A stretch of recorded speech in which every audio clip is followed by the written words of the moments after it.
Hi, welcome to home style kitchen. இன்றைக்கி என்ன பார்க்க போகிறீங்கன்னா, ஒரு சூப்பரான டிஷ் தாங்க பார்க்க போகிறீங்க. செம்மையாக இருக்கும், சாப்பிட்றதுக்கு செம்ம டேஸ்ட்டாகவும் இருக்கும். இது வந்து இட்லி, தோசை, பூரி, சப்பாத்தி எல்லாத்துக்குமே சூப்பராக மேட்ச் ஆகும். என்னென்னு பார்த்தீங்கன்னா, நம்ம ரோட்டு கடை வெஜ்ஜு சால்னா தான் பார்க்க போகிறோம். நான்வெஜ் சால்னா தான் நம்ம வந்து பரோட்டாக்காக கொடுப்பாங்க, வாங்கிட்டு வருவோம். இது வந்து வெஜ்ஜு சால்னா. இது வெஜ்ஜுனா வெஜிடபிள் கூட போடல, ஆனால் ப்ளைன் சால்னா எப்படி பண்ணுறதுன்னு பார்க்கலாம் வாங்க. செமையாக இருந்துச்சுங்க. உண்மையிலே நான் தோசைக்கு தான் செஞ்சேன். இதை சப்பாத்தியோடையும் பூரியோடையும் பரோட்டா எல்லாத்துக்குமே, இடியாப்பம், நம்ம எல்லா டிஃபன் ஐட்டத்துக்கும் இது சூப்பராக மேட்ச் ஆகும். என்னை பொறுத்தவரைலாம் செம்ம டேஸ்ட்டாக இருந்தது. வெங்காயம் வந்து 2 எடுத்து இந்த மாதிரி பொடியாக கொஞ்சம் நறுக்கிக்கோங்க, ஜூலியனாக ஆக்கி கொஞ்சம் பொடியாக நறுக்கிக்கோங்க. தக்காளி வேக மாட்டேங்குதுன்னு சொல்லிட்டு நான் இந்த மாதிரி நீட்டாக கட் பண்ணியிருக்கேன். அப்போ தான் அது கொஞ்சம் வேகுது, இல்லைனா அது கொஞ்சம் கூட வேக மாட்டேங்குது. இப்போ இருக்கிற தக்காளி அது என்னன்னு எனக்கே தெரியல. தேங்காய் நான் ஒரு 1/4 மூடி தேங்காய் எடுத்துக்கிட்டேன்னு வச்சுக்கோங்களேன். அவ்வளோ போதும்னு சொல்லிட்டு அதுதான் எடுத்துக்கிட்டேன். ஒரு தேங்காயில் 2ஆக உடைச்சு அதில் பாதி அதுதான் எடுத்திருக்கேன். இப்போ வந்து தேங்காய் போட்டுக்கோங்க. தேங்காவை ஒரு மிக்ஸி எல்லாத்தையும் ரெடி பண்ணிக்கலாம் ஃபஸ்ட்டு. அதனால் வெங்காயம், தக்காளி இதுதான் அதுக்கு மெயினே. அதனால் தேங்காவை மிக்ஸி ஜாரில் போட்டுட்டு முந்திரி பருப்பு ஒரு 5-6 பருப்பு போட்டேன். ஆப்ஷனல் தான், முந்திரி இருந்தால் போடுங்க, இல்லைனா ஒரு டேபிள் ஸ்பூன் உடச்சிக்கடலை பொட்டுக்கடலை இருந்தால் போட்டுக்கோங்க. 2 பச்சை மிளகாய் போட்டுக்கிட்டேன். ஒரு ஸ்பூன் வந்து சோம்பு போட்டுக்கிட்டேன்.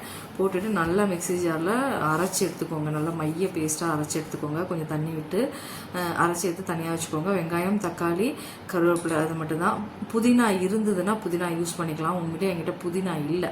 இருந்திருந்தால் உண்மையிலே செம்ம இன்னும் நல்ல ஒரு ஃப்ளேவர் கொடுக்கும். புதினா என்கிட்ட இல்லை, அதனால் நான் போடல. ஒரு குக்கர்லேயே இதை பண்ணிடலாம். மேக்ஸிமம் 5 நிமிஷம் தான் ஆகும் பண்ணணும்னு பார்த்தீங்கன்னா. குக்கர் எடுத்துக்கோங்க, ஆயில் போட்டுக்கோங்க, கொஞ்சமாகவே ஆயில் போட்டுக்கோங்க. ஏன்னா நம்ம தேங்காய் போட போகிறோம். அதனால் இதில் வந்து ஹோல் ஸ்பைசஸ் கரம் மசாலா இருக்கு இல்லையா, பட்டை, சோம்பு, லவங்கம், ஒரே ஒரு பிரிஞ்சி இலை இதெல்லாம் போட்டு கொஞ்சம் நல்லா பொரியட்டும்னு சொல்லிட்டு ஆனியன் போட்டுக்கோங்க. நம்ம கட் பண்ணி வச்சுருக்கோம். ஏன்னா இதில் ஆனியன், வெங்காயமும் தக்காளியும் மட்டும்தான் மேஜர். அதனால் கொஞ்சம் 2 வெங்காயம் எடுத்துக்கிட்டேன், 2 தக்காளி எடுத்துக்கிட்டேன். நீங்கள் எவ்வளோ குவான்டிட்டி பண்ண போகிறீங்கிறத பொறுத்து எடுத்துக்கோங்க. அதுக்கேற்ற மாதிரி கருவேப்பிலை, வெங்காயம் போட்டு நல்லா வதக்குங்க. அது நல்லா வதங்கட்டும். வதங்கினதுக்கப்புறமா இஞ்சி பூண்டு பேஸ்ட்டு 1 டேபிள் ஸ்பூன் போட்டுக்கோங்க. 1 டேபிள் ஸ்பூன் தான் நான் போட்டேன், அது போதும். நான் கொஞ்சமாக தானே செய்கிறேன், அதனால் 1 டேபிள் ஸ்பூன். நீங்கள் பண்ணுற குவான்டிட்டிக்கு ஏற்ற மாதிரி எல்லாத்தையும் அதிகப்படுத்திக்கோங்க. நெக்ஸ்ட் வந்து தக்காளியை போட்டு இஞ்சி பூண்டு பேஸ்ட்டு நல்லா வதங்கினதுக்கப்புறமா தக்காளியை போட்டு நல்லா வதக்குங்க. இது வதங்கிறதுக்கு தாங்க கொஞ்சம் லேட் ஆகுது. ஏன்னா தக்காளி வந்து சுத்தமாக வதங்கவே மாட்டேங்குது. கொஞ்சம் உப்பு போட்டு வதக்குங்க. நான் கொஞ்சம் உப்பு போட்டு தான் வதக்குனேன், வேறு வழி இல்லைன்னு சொல்லிட்டு. இஞ்சி பூண்டு பேஸ்ட்டு போட்டுட்டு தக்காளியை போட்டு நல்லா வதக்கிட்டு, நம்ம வந்து வீட்டில் இருக்கிற மஞ்சள் பொடி, நம்ம வீட்டில் அரைப்போம் இல்லையா குழம்பு மிளகாய் பொடி, அது வந்து ஒரு டேபிள் ஸ்பூன் போட்டுக்கோங்க. மஞ்சள் பொடி கொஞ்சம் போட்டுக்கோங்க, அவ்வளோதான். இப்போ நம்ம வீட்டில் கரம் மசாலா இருந்தால், நான் வந்து கரம் மசாலா பவுடர் தான் ஒரு 1/4 ஸ்பூன் போட்டேன். இல்லைனா மட்டன் மசாலா பொடி இருந்ததுன்னா கூட போடலாம், ஒன்றும் பிரச்சனை இல்லை. சிக்கன் மசாலா, மட்டன் மசாலா சொல்கிறாங்கல்ல, அது இருந்தால் கூட ஒரு ஸ்பூன் போட்டுக்கோங்க. போட்டுட்டு இப்போ நான் முதல்ல ரொம்ப கன்ஃபியூஸ் பண்ண வேணாம். முதல்ல தக்காளி வதங்கட்டும். நான் உங்ககிட்ட நிறைய ஷேர் பண்ணணும்னு நினைக்கிறேன். பார்க்குறவங்களுக்காக தான் சொல்கிறேன். ரொம்ப வியூவர்ஸ் எனக்கு இல்லை, ஓரளவுக்கு தான் இருக்காங்க. வீடியோஸ் வந்து ரொம்ப விதவிதமாக நானும் சமையல் பண்ணி போட்டுட்டு தான் இருக்கேன். பட் ஆனால் எனக்கு வியூவர்ஸ் ரொம்ப கம்மியாக இருக்குது. ஏன்னு எனக்கே தெரியல. என்னோடய சமையல் நல்லா எனக்கு தெரிஞ்சு நான் யூடியூப்பை பொறுத்தவரையிலும் எதையுமே வந்து ஜட்ஜ் பண்ண முடியல. ஒன்றுமே இருக்காது, நல்லாவே இருக்காது. அது உண்மையிலேயே அது நான் நிறைய ஐட்டம் வந்து செஞ்சு பார்த்துருக்கேன். 1-2 தான் வந்து டேஸ்ட் வந்திருக்கு. பட் ஆனாலும் அதை வந்து அவ்வளோ வியூஸ் பார்க்குறாங்க, லேக்ஸில் மில்லியன்லலாம் பார்க்குறாங்க. நம்ம வந்து ஒரு ஒர்த்தபுளாக ஒரு வீடியோ போடுறோம், ஒரு நல்ல குக்கிங் கற்றுத்தரோம். ஒரு பிகினர்ஸ் கூட பயங்கர யூஸ்ஃபுல்லாக தான் இருக்கும். இந்த சமையல்லாம் நான் சொல்கிற மாதிரி நீங்கள் செஞ்சிங்கன்னா அவ்வளோ டேஸ்ட்டாகவும் அவ்வளோ சூப்பராகவும் வரும். பட் ஆனால் வந்து எனக்கு வியூஸ் சுத்தமாக போகலை.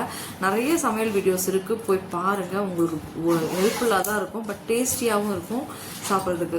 இப்போ வந்து நான் இந்த வீட்டு குழம்பு மிளகாய் அப்படி கொஞ்சம் நம்ம தேவையான அளவுக்கு உப்பு போட்டுட்டு, கொஞ்சமாகவே உப்பு போட்டுக்கோங்க. ஏன்னா இது வந்து தண்ணி கொஞ்சம் அதிகமாக ஊற்ற போகிறோம், அதுக்கேற்ற மாதிரி ஊற்றிக்கோங்க.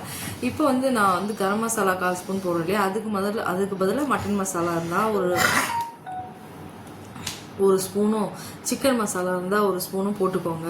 போட்டுட்டு இந்த நம்ம அரைச்சி வச்சுருக்கணும் இல்லையா பேஸ்ட்டு தேங்காய் கூட எல்லாம் மசாலாலாம் போட்டு அந்த பேஸ்ட்டையும் இது கூட ஆட் பண்ணிவிட்டு ஒரு நல்லா ஒரு வதக்கிட்டு இப்போ புதினா இருந்ததுன்னா கூட போட்டுக்கலாம். புதினா என்கிட்ட இல்லை, நான் போடல. இப்போ தண்ணி உங்களுக்கு எவ்வளோ திக்னஸ் தண்ணி வேணுன்றதை பார்த்து நீங்கள் ஊற்றிக்கோங்க. எவ்வளோ திக்காக வேணுன்றது தான் அதில் மேஜர். அது மாதிரி அதுக்கேற்ற மாதிரி நீங்கள் ஊற்றிக்கோங்க. ஊற்றிட்டு குக்கர் மூடிட்டு ஒரு 3 விசில் இல்லை 2 விசில், உங்கள் குக்கர் எப்படி விசில் வரும்ன்றதை பொறுத்து நீங்கள் யூஸ் பண்ணிக்கோங்க. போட்டு 3 விசில் வச்சேன். நான் 3 விசில் வச்சுட்டு ஆஃப் பண்ணிட்டேன். அதுக்கப்புறம் கொத்தமல்லி தழை போட்டு மிக்ஸ் பண்ணி விட்டுட்டேன். அவ்வளோதாங்க. செம்மையாக இருந்தது சாப்பிட்றதுக்கு. இது எல்லாத்துக்குமே நல்லா வரும். நான் இப்போ கரம் மசாலா போட்டுல இந்த இடத்துல நீங்கள் கரம் மசாலா இருந்தால் போடுங்க, இல்லைன்னா மட்டன் மசாலா சிக்கன் மசாலா எது இருந்தாலும் கொஞ்சம் போட்டுக்கோங்க. அவ்வளோதான். போட்டுட்டு இந்த மாதிரி நல்லா மிக்ஸ் பண்ணி விட்டுட்டு குக்கர் போட்டு ஒரு 3 விசில் வச்சு ஆஃப் பண்ணி இறக்கிட்டிங்கன்னா மேக்ஸிமம் ஒரு 10 நிமிஷம் தான் ஆகும் இது பண்ணுறதுக்கு. இது வந்து எல்லாத்துக்கும் சூப்பராக மேட்ச் ஆகும்னா வச்சுக்கோங்களேன். இடியாப்பம், இட்லி, தோசை, சப்பாத்தி, பூரி, பரோட்டா எல்லாத்துக்குமே செம்ம காம்பினேஷன், செம்ம டேஸ்ட்டு. இதில் நான்வெஜ் இல்லாமல் வெஜ்ஜு, இதாவது நம்ம சாமி கும்பிட்ற நாள் அந்த மாதிரி வெஜிடேரியன் தான் சாப்பிடுவேன்னு சொல்கிறவங்களுக்கு ரொம்ப யூஸ்ஃபுல்லாக இருக்கும். ட்ரை பண்ணி பாருங்கள். உண்மையிலேயே செம்ம டேஸ்ட்டு. இப்போ அவ்வளோதான், இறக்கிட்டேன் நான். 3 விசில் வச்சு ஆயில் நம்ம கம்மியாக தான் ஊற்றுறோம். அப்போ கூட கொஞ்சம் ஆயில் லைட்டாக மிதக்குது பாருங்கள். நம்ம தேங்காய் போடுறோம் இல்லையா, அதனால தான். அவ்வளோதான். மிக்ஸ் பண்ணிவிட்டு எடுத்து சர்வ் பண்ணுங்கள். செம்ம டேஸ்ட்டாக இருந்தது. ட்ரை பண்ணுங்கள், மிஸ் பண்ணிடாதீங்க. உண்மையிலேயே செம்ம டேஸ்ட்டு. எதனா இல்லைன்னா டக்குன்னு பண்ணிடலாம். கெஸ்ட்டு கூட வராங்கன்னா நம்ம எதனா பண்ணணுன்னா இந்த மாதிரி பண்ணிக்கலாம். ட்ரை பண்ணி பாருங்கள். பிடிச்சிருந்தால் லைக் பண்ணுங்கள், ஷேர் பண்ணுங்கள், சப்ஸ்கிரைப் பண்ணுங்கள்.